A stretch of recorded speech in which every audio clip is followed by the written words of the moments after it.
Shalom, shalom, shalom, peuple de Dieu, bonjour. Je suis Méline René.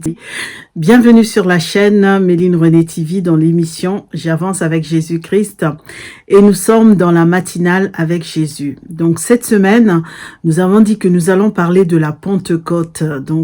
Hier, nous avons introduit le thème de la Pentecôte et aujourd'hui, nous allons passer au premier point. Donc, le premier point qui s'intitule Le vent comme premier signe de la présence de l'Esprit. Toi qui n'es pas encore abonné à la chaîne, je t'invite à t'abonner et aussi à activer la cloche de notification afin de recevoir les prochaines vidéos.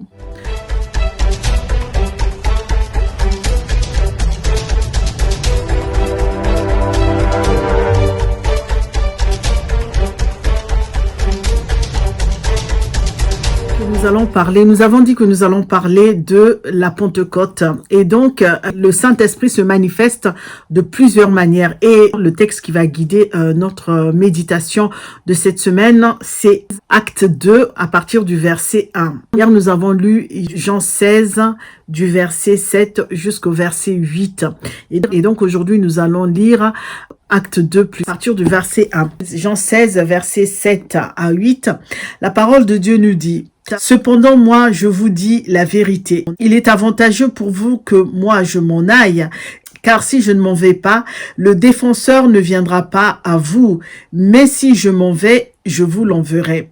Quand il sera venu, lui, il confondra le monde en matière de péché, de justice et de jugement. Acte 2, versets 1 à 2, il nous est dit: Quand le jour de la Pentecôte arriva, les disciples étaient tous assemblés au même endroit. Tout à coup, un grand bruit survint du ciel. C'était comme si un violent coup de vent s'abattait sur eux et remplissait toute la maison où ils se trouvaient. Quand le jour de la Pentecôte arriva, les disciples étaient tous rassemblés au même endroit. Tout à coup, un grand bruit survint du ciel. C'était comme si un violent coup de vent s'abattait sur eux et remplissait toute la maison où ils se trouvaient assis. Le vent, c'est le souffle violent qui remplit toute la maison où se trouvait le peuple de Dieu. Lorsque l'Esprit de Dieu est à l'œuvre dans le monde ou dans nos églises ou dans ta vie, il n'est pas semblable à une brise légère ou à un vent doux d'été, mais il est un vent violent. Ici, on nous parle d'un violent coup de vent. On pourrait même le comparer à une tornade, à un ouragan. Et lorsqu'il souffle, il est terrifiant. Il vient balayer. C'est un vent puissant. C'est un vent violent, c'est un vent terrifiant. Et lorsqu'il agit, les choses ne peuvent pas rester comme avant. Les choses doivent changer. Les choses changent. Et donc la présence du Saint-Esprit vient t'apporter un changement radical dans ta vie, comme il vient aussi apporter un changement radical dans l'église. Le Saint-Esprit, quand il arrive dans ta vie, quand il vient se manifester dans la vie, il y a une puissance de guérison, il y a une puissance de délivrance, il y a une puissance qui vient balayer, qui vient enlever les choses, les forces du mal, qui vient enlever tout ce qui ne confesse pas la Seigneurie de Jésus, tout ce qui n'est pas de Dieu dans ta vie, parce qu'il doit arriver comme un vent violent.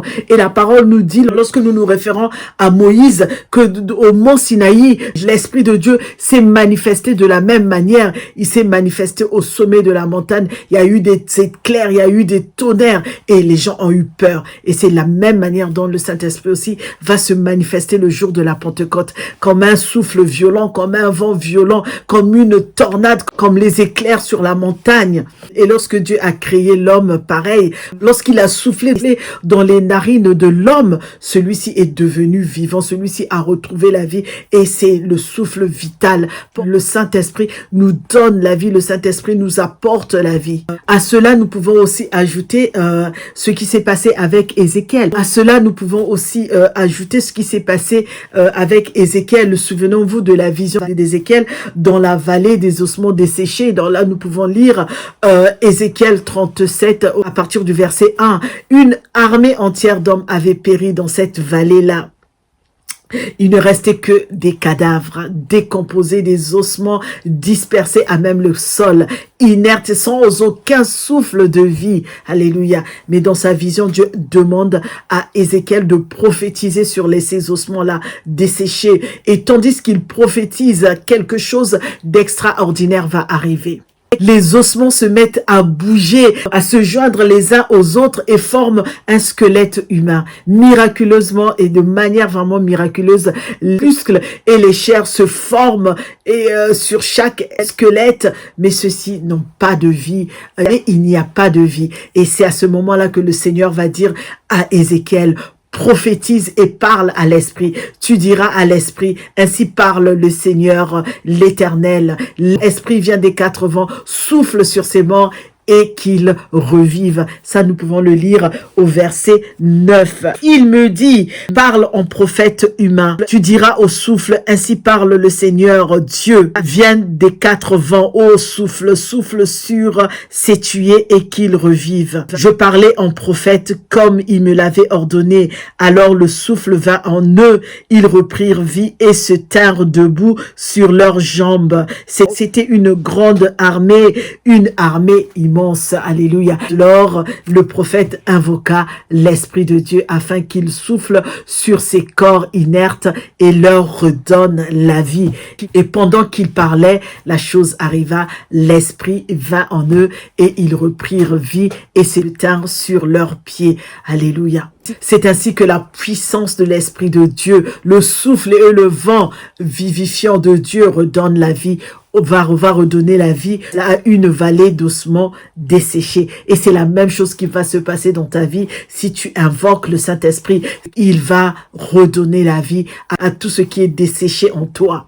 Et le Saint-Esprit nous donne la vie à nous qui étions spirituellement morts. Et c'est ainsi que le souffle de Dieu, l'Esprit de Dieu nous fait ressusciter avec Christ pour devenir de nouvelles créatures. Alléluia. Notre Dieu est grand et il est grand. Et il restera. Notre Dieu est grand et il est grand et il restera grand. Le vent de Dieu, lorsqu'il souffle, il nous fait mettre debout. Il change notre comportement, il change nos habitudes. Nous devenons de nouvelles créatures. Alléluia, parce que nous sommes en communion avec Jésus-Christ qui était mort, mais qui est ressuscité. Alléluia. L'Esprit de Dieu, lorsqu'il œuvre dans ta vie, lorsqu'il œuvre dans nos familles, lorsqu'il œuvre dans nos églises, il ne nous laisse pas intacts. Les choses changent, les choses bougent, les choses évoluent, les choses sont transformées. Parce qu'il est Dieu et il reste Dieu. Le Saint-Esprit reste pour toujours avec nous. Il est le consolateur. Le consolateur restera éternellement avec nous. Donc Jésus devait partir. Jésus devait partir afin que toi et moi nous puissions recevoir le Saint-Esprit pour toujours. Le Saint-Esprit avec nous éternellement. Donc voilà pourquoi tu dois aspirer. Tu dois demander à ce que le Saint-Esprit soit dans ta vie afin qu'il vienne comme un vent violent, souffler, enlever, dégager tout ce que le diable a déposé dans ta vie pour qu'il vienne aussi t'apporter ce dont tu as besoin. Alléluia. Parce que ce souffle divin a donné la vie, ce souffle de Dieu a donné la vie aux ossements desséchés. Donc toi qui es desséché, sache que avec le Saint-Esprit, tu vas retrouver la vie. Le Saint-Esprit te donnera la vie. Le Saint-Esprit est capable de te vivifier. Alléluia. Donc le vent de Dieu, lorsqu'il souffle, il nous met debout. Il change notre comportement, il change nos habitudes, il change notre façon de faire, il change notre façon d'être. Il nous donne des nouvelles perspectives. Il vient nous donner une vie nouvelle. Alléluia. Nous devenons des nouvelles créatures avec Jésus-Christ ressuscité. Pour conclure, simplement nous disons que le Saint-Esprit de Dieu, le vent puissant de Dieu, lorsqu'il arrive dans notre vie, lorsqu'il pénètre dans notre vie, dans l'église même, dans notre famille, il ne nous laisse pas intacts parce qu'il faut qu'il enlève, il faut qu'il taille, il faut qu'il change, il faut qu'il renouvelle. Et il nous renouvelle, il vient renouveler vraiment notre zèle, notre vie. Alors, toi aussi, aspire à ce violent coup de vent qui vient dégager, enlever, balayer, détruire, arracher tout ce qui ne va pas dans ta vie. Alléluia. Nous sommes à la fin de notre méditation d'aujourd'hui. Donc aujourd'hui, nous avons parlé du vent et demain, nous parlerons du feu. Nous allons continuer notre lecture. Nous parlerons du feu. Toi qui n'es pas encore abonné à cette chaîne, je t'invite mais vivement à t'abonner et aussi à activer la cloche de notification afin de recevoir les vidéos. Restons en paix, soyons en paix. On se retrouve demain pour une autre méditation. Donc pour la suite de notre méditation, méditation sur la Pentecôte où nous allons parler du feu. Alléluia, nous sommes des courageux et des courageuses aspirant à recevoir le Saint-Esprit, ce vent violent qui vient dégager les mauvaises choses, qui vient enlever les mauvaises choses, qui vient nous redonner la vie. Je vous retrouve très bientôt. À demain. Soyons en paix, restons en paix. Que Dieu nous bénisse. Alléluia. Amen. Amen.